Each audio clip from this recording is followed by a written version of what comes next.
पाहतो की मुंबईमध्ये 43 जागांवर सध्या भाजप आणि शिंदे आहेत। ठाकरे बंधू 24 जागांवर आहेत।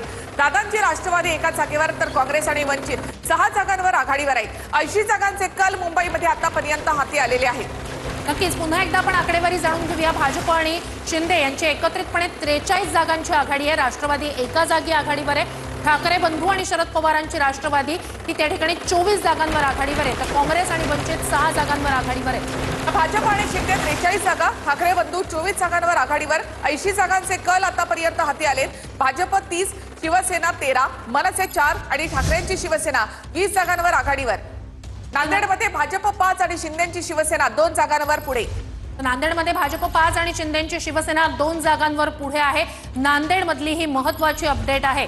नांदेडमध्ये नेमकं काय होतंय लक्ष आहे। भाजप 5 जागी त्या ठिकाणी आघाडीवर आहे। शिंदेची शिवसेना 2 जागांवर पुढे आहे।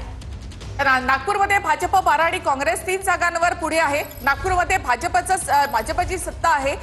नांदेडमध्ये भाजप 5 आणि शिंदेची शिवसेना 2 जागांवर पुढे आहे। तर नागपूरमध्ये भाजप 12 आणि काँग्रेस 3 जागांवर पुढे आहे। नागपूरमध्ये भाजप 12 जागांची आघाडी घेत आहे। नांदेडमध्ये भाजप 5, शिंदेची शिवसेना 2 जागांवर पुढे आहे। नांदेडमध्ये काँग्रेस कुठे आहे